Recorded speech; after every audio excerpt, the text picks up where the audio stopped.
All right, let's look at a basic strum technique and some exercises that are absolutely going to help you so much in your strumming.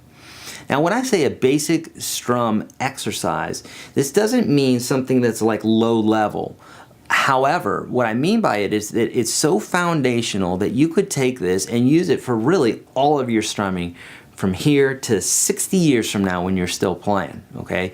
You can really take what I'm about to show you, and it's very, very simple, and it's going to totally open your mind to understanding exactly when you should be strumming down and when you should be strumming up. And yes, there is definitely a way to do this. Doesn't mean that we can go outside of it, but usually, 99% of the time, there is a specific way to do a strum, a particular strum. I should almost say 100% of the time. There really is a protocol, a certain way. And we're going to talk about that today. So we've talked about whole notes and quarter notes and eighth notes, half notes, all that. Today what we're going to be looking at is we're going to be looking at some basic strumming exercises here based off of a couple of standards, okay? Now, for all of this, again, what I want you to do is take your strumming hand, lay it on the strings as light as a feather, so it's as if there's a sponge laying on your strings to mute the sound. We want that sound, not this sound. So if you're getting that sound, lighten up and just let that hand rest there. Not only is this a good exercise for what we're doing here so we're not distracted by notes ringing out like that, we can hear it better, okay? And it's also a good just mental exercise to just relax. When we're playing the guitar, we just want to relax. The more that you can relax, the better. Tensing up on any part of your body is never going to make it better or easier or faster or anything like that. Just relax, okay? The more you play, that's what's going to make it better, okay? Okay, so for this exercise, what I want you to do, the first basic strum is just this 1, 2, 3, 4 exercise. We can base every single strum that we'll ever do from here on to the day we die. We can do this exercise, okay? And even afterwards, okay? So we're gonna strum 1, 2, 3, 4. That's your basic exercise, okay? Now notice, you may or may not hear my foot hitting the ground here, but either way I'm counting 1, 2, 3, 4, 1, 2, 3, 4. And notice my hand is coming up every single time, so I'm going down, up, down, up, down, up, down, up. But I'm choosing not to hit the strings on the up strum, okay? I'm coming up, but I'm not hitting it on the up strum. I'm only hitting on the down strum because I want quarter notes only. My up strum that's not hitting the strings is called a ghost strum. Just like a ghost, in that you can't see it, we're moving our hand, but we're not hitting the strings, okay? So 1, 2, 3, 4. You can do this. I know you can, because every student I've ever sat with, they can do that and not hit it on the way up. It's a pretty natural feeling. And what's happening is you're hitting the strings, and then you're kind of pulling your hand out a little bit to miss the strings on the way up, and then hitting it again on the way down. But we can very easily bring the hand a little closer to the strings and hit them on the way up. So we got 1 and 2 and 3 and 4 and 1 and 2 and 3 and 4. And remember, it's so important to count. Really, really important to count, because if you're not counting, you're cheating yourself. So do the work and count, okay? Trust me, it's gonna help out a ton later. So 1 and 2 and 3 and 4 and 1 and 2 and 3 and 4. Okay. Now the first set of exercises, the first and second levels of the attached PDF to this video will discuss ghost notes, or the exercises will include ghost notes for up strums, which it seems to be a very natural thing for us, you know. So let's say we had 1 and 2 and 3 and 4, and we're going to ghost strum the and of 4. What that means is we're still going to move our hand, but we're not going to hit the strings. It would look like this: 1 and 2 and 3 and 4, and 1 and 2 and 3 and 4, and 1 and 2 and 3 and 4, and.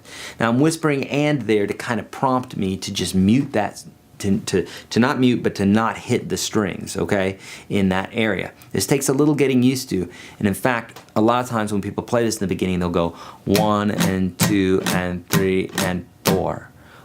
And then they'll stall down here. That's one thing they do. There's other things that folks do is they'll go 1 and 2 and 3 and 4. 1 and 2 and 3 and 4. And they'll wait longer than they should.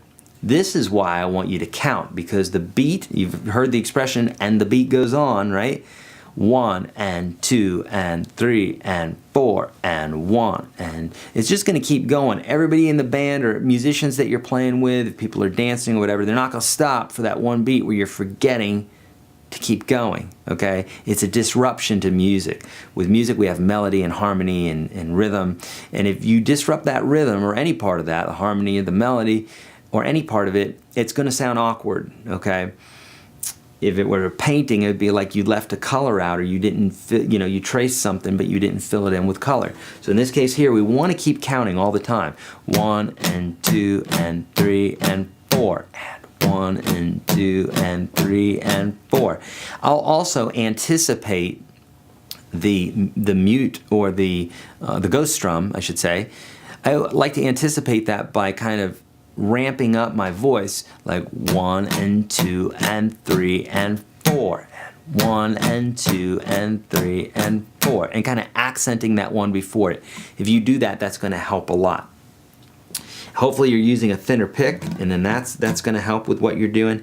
So levels 1 and 2 are leaving out or doing a ghost strum on the up strums only, okay? Level 3 is introducing ghost strums on the downbeat, and this is kind of a game changer. It doesn't seem like that big of a deal, but most students, when I'm teaching this to them, they kind of get a little bit dismayed that they can't do it right away. And so I have a few tricks to help you to get this down, okay? So the idea is this: when we're strumming the ghost strum on a down strum, what happens is that we have to compensate, or we have to do something for that spot there so that we feel like the strum is actually happening. You'll know this when you try this. So let's try one. We're going to leave out the 4, okay? And if we were to count 1 and 2 and 3 and 1 and 2 and 3 and, okay? And that means the 4, we're not going to hit the strings, but we're going to go past the strings, and we're going to put our hand out and then come up for that and, so that we're in time again. We always want the down beats to have down strums and the up beats to have up strums, okay? If you take that information, that's the only thing you take from this video, and you really digest that and use it for your strumming, it's going to help out a ton. Okay, so here we go. So we're going to go 1 and 2 and 3 and 1 and 2 and 3 and 4 and, okay? Now if you're like most folks out there, you messed up on that, and that's okay, totally okay. If you didn't, that's even better, but you're gonna get this because everybody experiences this. Okay, so what I want you to do is I want you to think 1 and 2 and 3 and bringing your hand down here, okay? Now, I have, I'm looking at my videos here, I have another video where we'll be talking about if you're having issues with this, okay? And so we're gonna talk about some bits and pieces that you can do to actually help with this. But you may not need it. So once you get to level 3, 1 and 2 and 3 and 1 and 2 and 3 and 4 and. Make sure you say it. It helps if you whisper it, okay? And go nice and slow so you can really wrap your mind around what's going on, because you're gonna get the first few down, great, and then when it comes to that ghost note, chances are you're gonna be like, what's going on, you know what I mean? So do it nice and slow. You can really wrap your mind around it. Do it several times slow. Then come back and slowly speed it up. All right? Use the exercises, use the PDF that I've included for this video. Take your time. This may take you anywhere from, you know, an hour or maybe a half hour to several days to several weeks. It really depends on your background in rhythm and how, if you count to music, if you're involved with music when you listen to it, like drumming on the dashboard or the steering wheel or whatever, has everything to do with, you know, those sorts of things. So, and everybody is where they're at. It's okay. If you're not where you think you should be, you're going to get there. Okay, I promise you. So, with all that being said, you know what your homework is. Go through those exercises in the PDF, and basically you're going to go through level 1, 2, 3, or 4 in order, and you're going to do each one for several times through. Okay, no, don't just do one and then go to the next and the next and next. Do it several times through to where you're like, okay, I get the feel of this, because it's going to be graduating pretty quickly, and they're going to get harder.